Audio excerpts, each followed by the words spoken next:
Welcome to studio in Telugu. After all చాకలోడు అని సంబోధించి రజకుల మనోభావాలను దెబ్బతీసిన చిట్టిబాబు అనే రచయితను వెంటనే అరెస్టు చేయాలంటూ బీసీ సంఘాల ఆధ్వర్యంలో ఆందోళన చేపట్టారు. లాడ్జీ సెంటర్లోని అంబేద్కర్ విగ్రహం వద్ద రజక సంఘాలు, దళిత సంఘాలు ఆందోళన కార్యక్రమం నిర్వహించారు. ఈ సందర్భంగా రజక సంఘం రాష్ట్ర నాయకులు అన్నవరపు నాగ మల్లేశ్వరరావు మాట్లాడారు.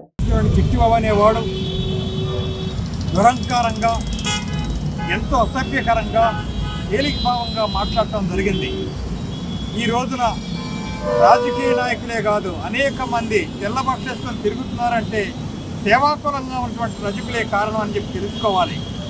వాళ్ళు సేవాకులాలుగా ఎంతో సేవ చేస్తున్నప్పటికీ వాళ్ళని అసభ్యంగా మాట్లాడితే రాష్ట్రంలో ఉన్నటువంటి ఎస్సీ, ఎస్టీ, బీసీ మైనార్టీలు ఎవరు కూడాను క్షమించే పరిస్థితులు లేరు.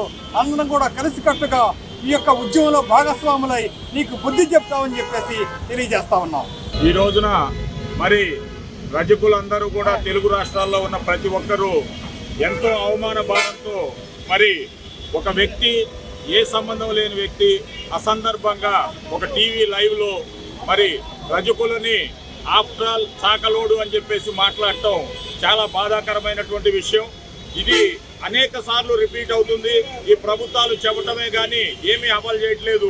జీవోలు అన్నారు, ఇచ్చి ఇప్పటికి ఇన్ని సంవత్సరాలు అయింది. ఏ ఒక్క జీవో కూడా ఒక్క మనిషిని ఆ సెక్షన్ కింద అమలు చేసినటువంటి ఆధారాలు లేవు. ఇటువంటి విషయాలు రాష్ట్రంలో మరి ప్రతి ఒక్కళ్ళు కూడా మా పని మేము చేసుకుంటా ఉన్నాం. వాడెవడో వచ్చి మమ్మల్ని ఆఫ్టర్ ఆల్ అనాల్సిన అవసరం ఏముంది? ఎవరికెవరు ఆఫ్టర్ ఆల్ అనేది మేము ఖండిస్తూ ఉన్నాం. మరి బేషరత్తుగా మాకు సారీ చెప్పి అదేవిధంగా వాడిని అరెస్ట్ చేయాలి. లేని పక్షంలో తెలంగాణలో ఉన్న రాష్ట్ర ప్రతినిధులందరితోటి మాట్లాడాం. మరి శనివారం రోజు వాడి ఇంటి ముట్టడి చేయడానికి మేమందరం కూడా సిద్ధపడతా ఉన్నాము. ఈ విషయాన్ని ఇంతటితో వదిలిపెట్టేలేదు.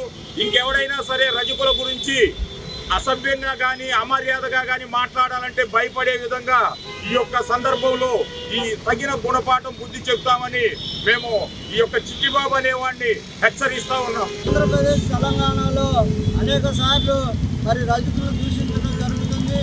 ప్రభుత్వాలు జీవో 35 ఇచ్చారు కానీ అది ఇంప్లిమెంట్ చేసినట్టు ఎక్కడా లేదు.